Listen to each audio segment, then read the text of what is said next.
안녕하세요. 오늘은 함수의 파라메타, 즉 매개 변수에 대해서 배워보도록 하겠습니다. 여러분들 우리가 지금 함수에 대해서 배우고 있는데요. 함수는 마법상자라 그랬죠. 즉 인풋에 따라서 출력되는 아웃풋이 달라지게 되는데요.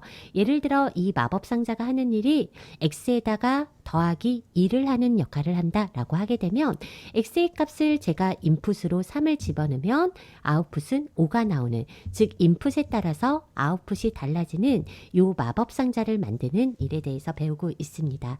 이때요, 우리는 객체지향 언어에서, 즉 자바 같은 언어에서는 이 함수를 뭐라고 부른다라 그랬냐면 메서드라고 부른다 그랬고요. 메서드를 함수와 같다라고 생각하셔도 무방하다라고 그랬습니다.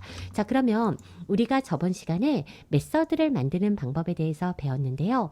지금 우리는 이 메인이 들어있는 클래스 안에다 메서드를 만들려고 합니다. 그러면 우리가 이유는 아직 배우지 않았다 그랬어요. 클래스를 배우면 자세하게 배운다 그랬는데요. 일단은 메인에서 호출되는 이 메서드는 반드시 스타틱으로 선언이 돼야 되기 때문에 일단 의미는 모르지만 퍼블릭 스타틱은 무조건 붙이고 메서드를 만들어 줘야 됩니다. 이걸 붙이는 이유에 대해서는요, 클래스의 객체 지향을 배우게 되면 자세하게 설명을 드릴 거고요. 일단은 메인이 스타틱이 붙었기 때문에 메인과 같은 클래스 안에서 만들어지는 메서드는 반드시 스타틱을 붙여야 된다라는 것만 그냥 알고 넘어가 주시면 되겠습니다. 자, 우리가 지금 신경 써야 될 부분은 여기서부터라 그랬죠. 자, 그럼 여기서부터 지금부터 배워보도록 할 건데요. 일단 처음에 쓰는 이 보이드라는 건 뭐를 만든다 그랬냐면 요 출력을 의미한다라고 그랬습니다. 즉 출력이 어떤 타입이냐라는 걸 결정하는 게 이 보이드가 되는데요. 우리가 함수에서 출력이 없이, 그러니까 출력되는 값이 없이 그대로 함수를 만들 수가 있게 됩니다. 이때요, 출력되는 값이 없다라는 의미로 뭐라고 써주시는 거냐? 보이드라고 써주시는 건데요. 그럼 여러분들은 메서드를 만들 때 출력은 비어있어 라는 의미로 보이드라고 써주시면 되고요. 이 말은 출력이 없음을 의미하게 됩니다. 그 다음에는요, 여러분들이 메서드 이름을 정해 주셔야 되는데 우리는 합계를 구하는 메서드를 구하고 싶죠? 그럼 메서드 이름을 제가 SUM 이라는 의미로 getSum이라고 하나를 줘볼까요? 합계를 구하는 메서드라는 의미로 getSum이라고 하나 주도록 하겠습니다. 자, 그런 다음에 소괄호가 없는 거는 메서드가 아니라 그랬는데요. 이 소괄호에서 하는 일이 뭐라 그랬냐면 바로 인풋을 집어넣는 일을 소괄호에서 한다라고 했죠. 자, 그러면 우리가 지금 이 메서드, 즉 함수를 만드는 이유는 뭐냐면요. 바로 두 수의 합을 구하고 싶습니다. 그러면 여러분들 생각을 해보세요. 제가 합계를 구하려면요. 이 메서드에서 합계를 구하려면 인풋이 있어야 돼요. 그러니까 예를 들어서 3 더하기 5의 합계를 구하고 싶으면 3과 5를 집어넣어야지 이 두 수의 뭐를 구하겠어요? 합계를 구하겠죠. 만약에 100과 200의 합계를 구하고 싶다면 100과 200을 집어넣어야지 합계를 구할 거예요. 그런데요, 합계를 구할 때 내가 예를 들어 50이라는 값 하나만 집어넣는다고 한번 해볼게요. 그러면 이 50이라는 하나의 값으로 2학년산, 즉 합계를 구할 수가 없게 되는 거죠. 그 말은 합계를 구하는 메서드에서는 인풋을 몇 개 받아야 된다는 결론이 나오는 거예요. 2개 받아야 된다는 결론이 나오는 거예요. 그러니까 예를 들어 인풋을 3과 5를 넣으면 3 더하기 5의 합을 구하는 거고, 인풋을 10과 20을 넣으면 10 더하기 20의 합계를 구하는 거죠. 자, 그러면 우리가 이 소괄호 안에를 인풋을 받는 부분이라고 했는데 인풋 부분은 입력을 몇 개 받아야 되는 거죠? 2개 받아야 되죠. 그러면 입력을 받으려면 여러분들이 여기 안에서 뭐를 해주셔야 되냐? 바로 변수 선언을 이렇게 해주셔야 됩니다. 그러면 뭔진 모르지만 입력받는 값을 한 개는 x로 받고 뭔진 모르지만 입력받는 값 한 개는 y로 받는다. 그런데 합계를 구하려면 입력이 반드시 몇 개가 들어가야 되죠? 2개가 들어가야 되죠. 그럼 여러분들은 이렇게 입력을 2개 받는다라고 해주시면 되는 거죠. 그쵸? 그러면 내가 이렇게 입력을 2개 받는다라고 해줬어요. 그러면 이 2개 받아서 하고 싶었던 일은 두 수의 합계를 구하고 싶은 거죠. 그럼 여기에다가 제가 뭐 예를 들어서 두 수의 합은 뭐다?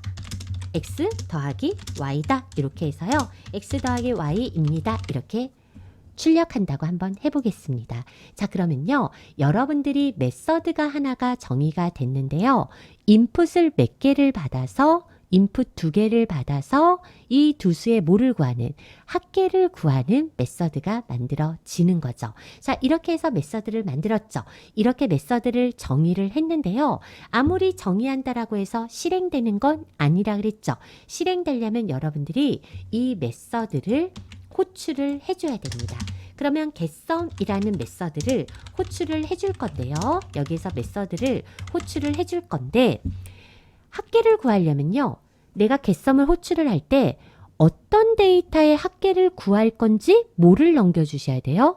인풋을 넘겨줘야 돼. 그러니까 생각을 해봐요. 그냥 곰곰이 그냥 생각을 해보면 이 함수가 뭔가의 합계를 구하려면 뭔가 입력이 들어와야 돼요. 그쵸? 입력이 들어와야지 합계를 구할 수 있어. 그런데 이렇게 메서드를 호출을 할 때 아무것도 보내지 않으면 얘 입장에서는 뭘로 합계를 구하라는 거지?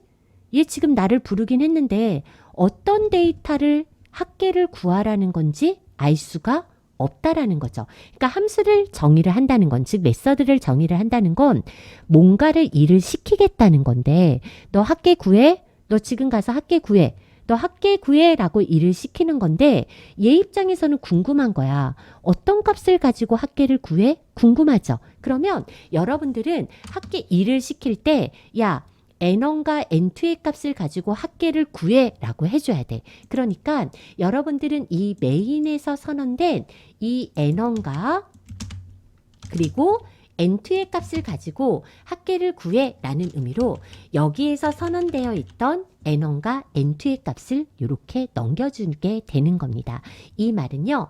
getSum에 합계를 얻어와. 합계는 n1과 n2의 값으로 얻어와 라고 하는 거죠. 그러면 이 말은 무슨 말이냐면 여러분들이 getSum이라는 함수를 이렇게 만들었다는 거예요. getSum이라는 메서드를 이렇게 만들었는데 인풋을 n1과 n2를 가지고 보내죠. 그러면 인풋으로 뭐가 들어오는 거예요? n1과 n2가 2개의 값이 들어오게 되는 거야. 그러면 이 2개의 값을 받을 변수 선언이 있어야 되는데 이 변수 선언이 한 개는 x, 한 개는 y가 돼서 x는 n1의 값을 받고 n2는 y가 받아서 n1의 값은 x가 n2의 값은 y가 받아서 여기서 이 두 수의 뭐를 합계를 출력을 해주겠다라고 해주고 출력은 없으면 void라고 써주시면 된다라는 겁니다. 그래서 합계를 구할 때는 어떤 수의 합계를 구할 건지를 넘겨주시는 거고요. 그러면 그 값을 받을 변수 선언을 해주는데 얘가 중개자 역할을 하는 변수이기 때문에 우리는 얘를 뭐라고 부르냐? 매개 변수 또는 파라메타라고 부르게 됩니다. 그래서요. 여러분들이 지금까지는 메서드를 정의를 할 때 인풋이 없이 만들었었죠. 하지만 메서드 안에서 뭔가의 데이터가 필요하다면 걔를 인풋으로 넘겨주시면 되는 거고요.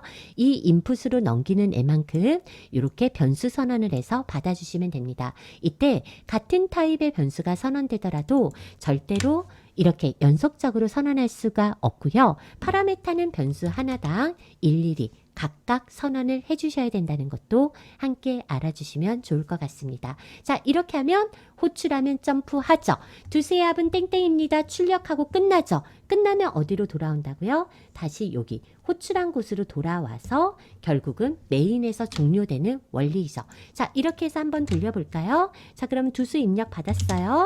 그럼 두수의 합은 땡땡입니다 라고 나오고 결국 돌아와서 끝나게 되는 구조가 됩니다. 자, 파라메타에 대해서 배웠는데요. 여러분들 그냥 이걸 단순히 외우려고 하지 말고 조금 그냥 생각을 그냥 좀 천천히 한번 생각을 해보는 거예요. 내가 함수를 만든다는 건 어떤 기능을 담당하는 애를 만드는데 합계를 구하는 기능을 담당하는 애를 만들고 싶어. 그런데 합계를 구해라고 시키려면 뭘로 합계를 구할지를 전달해 줘야 되는 거야. 그쵸?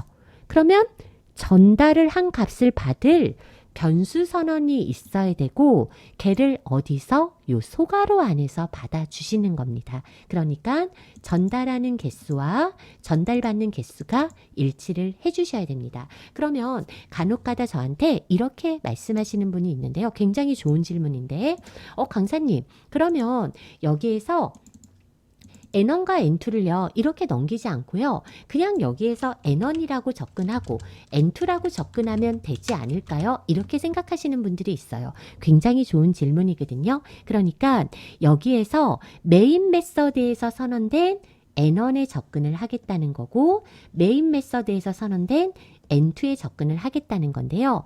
결론부터 말씀드리면 이렇게 접근은 불가능합니다. 왜냐하면 지금 우리가 배우고 있는 함수 그리고 객체지향에서는 이 함수를 메서드라고 부르게 되는데요. 얘네들은 반드시 뭐가 되어야 되냐면 모듈화가 돼야 됩니다. 그러면 기능적으로 완벽히 독립적인 애가 돼야 되는 거거든요. 그러면 그 말은 뭐냐면 여러분들이 완전히 개썸이라는 애는 개썸대로 모듈화가 된 거고 메인은 메인대로 모듈화가 된 겁니다. 그러니까 이 개썸과 메인은 서로 영향을 미치지 않아요.